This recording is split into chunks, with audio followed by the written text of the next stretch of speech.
Hello, this is Greg Berzinsky for Beardbrand Alliance, and today I'm joined by Trav White. And today we're going to talk about the 5 reasons we love long hair.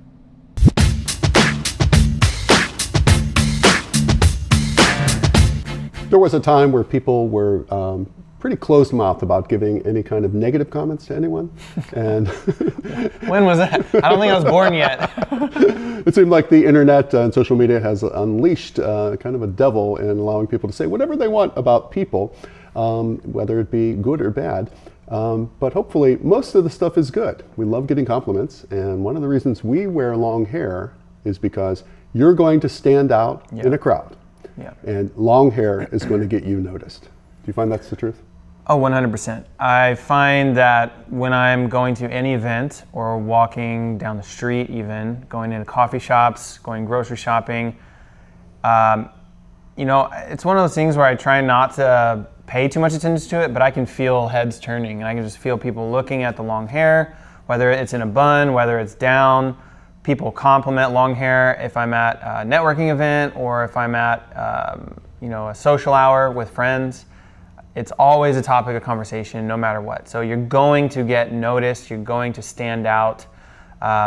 Whether that's good or bad for you, I'll leave that up to you. I count that as a good thing because you never know what opportunities could come from starting a conversation with someone new, with a stranger. Yeah, being in relationship where people that are supposed to be in relationship, and part of the way of starting a relationship is making some kind of contact. Having long hair can just open a door. It seems kind of minor, but it does open a way for you to be able to talk to someone. Trav mentioned that he senses that eyes turn. I think they were turning with their short hair, but but with the long hair, definitely. I've noticed. Like I'm a tall guy. I have dramatic beard. I've always been noticed for my beard. But since I've grown my hair, people are very free to stop and tell me that they like my long hair.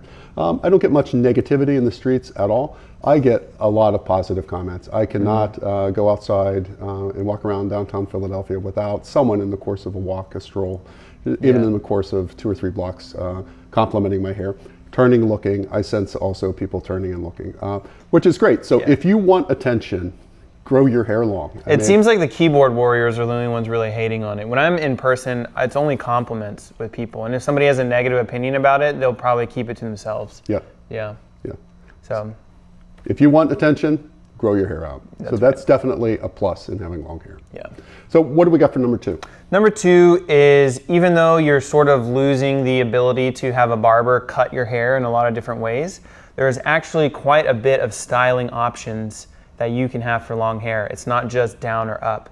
But just off the top of our heads, there's several ways you could wear it. How do you wear it, Greg? There's down. You can wear your hair on the side part. You can wear your hair down the middle. You can wear a man bun top, low man bun. You can wear a ponytail. You can wear half up, half up, half down.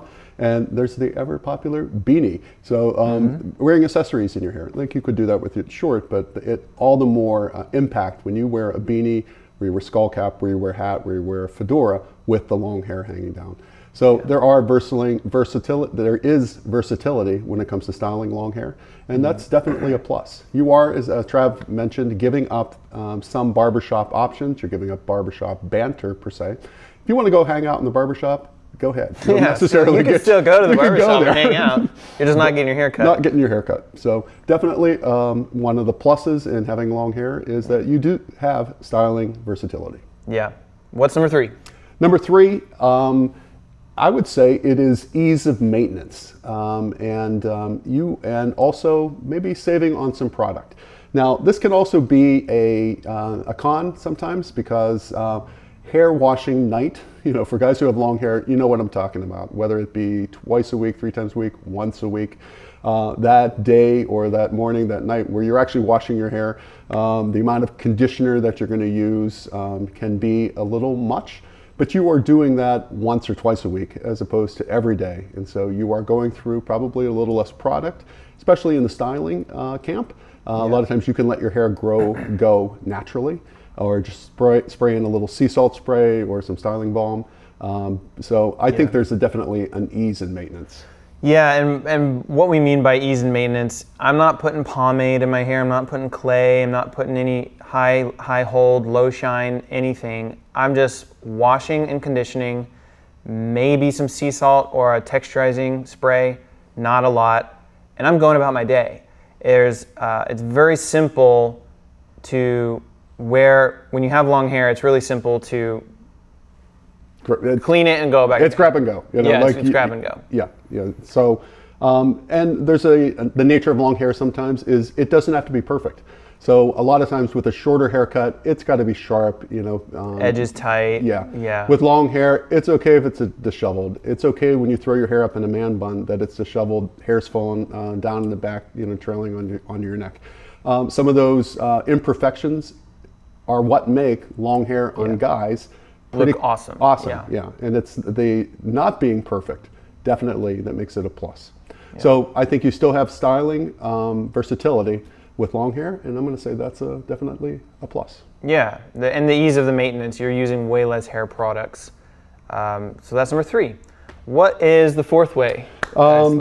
There is, I think, the perception, and this might go back a little bit, standing out in the crowd. This might be why people, why you stand out in the crowd.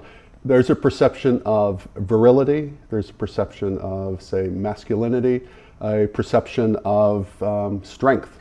And a lot of this is historically based. For example, you can look at biblical, the story of Samson.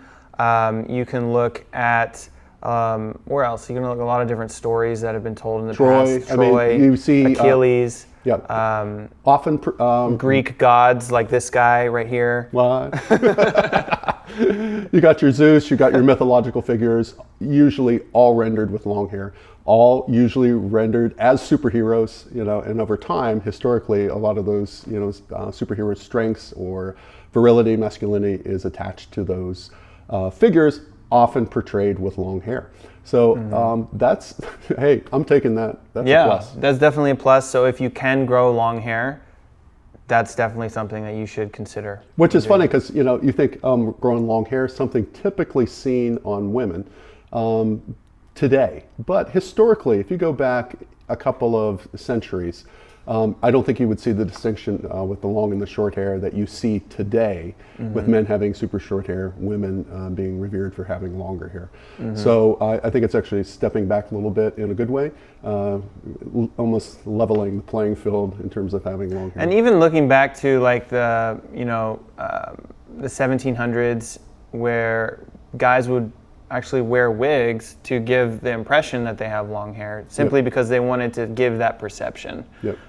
So yeah, that's definitely subconsciously what people think about when you have long hair, even if they're not articulating it. I think it's just a subconscious message that they can think about. So some of those historic examples also, I had made a video before the history of long hair, but Trav mentioned it, there is the powdered wig.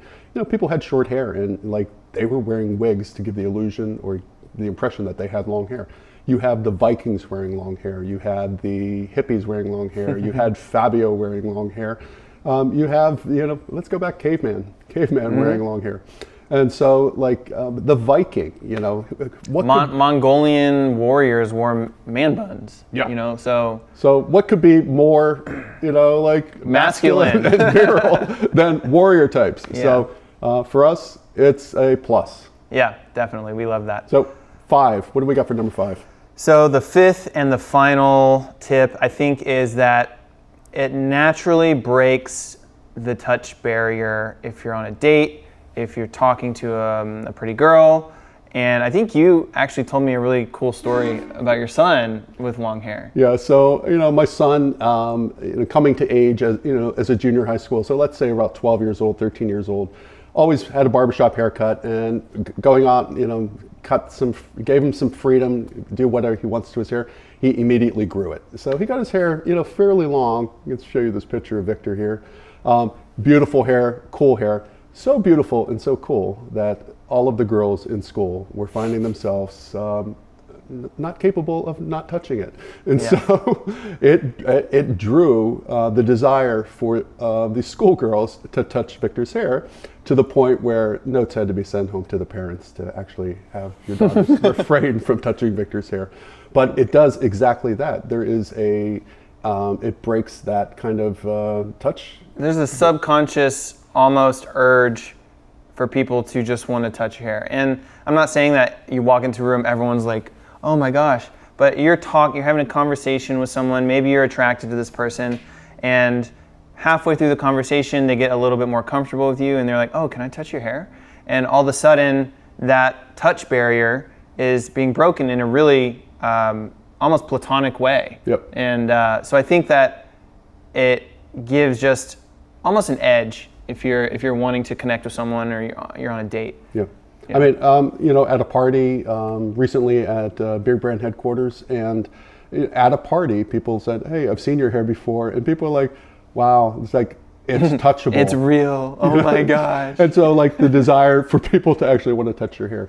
So not that you let people touch your hair, and I don't think I've ever been approached in a creepy kind of way of like someone wanting to touch my hair. It's more of a fascination because it's not typically seen on guys. So if you can grow your hair long and you want to actually have a step up, and let's say it's for dating, purposes, it can actually be an opening line for some guys in order to make the next step.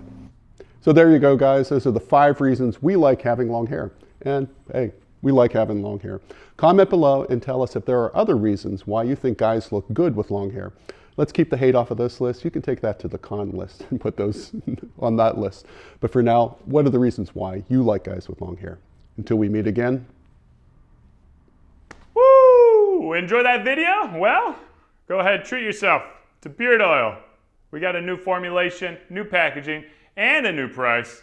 Head over to beardbrand.com and take care of yourself, my friends.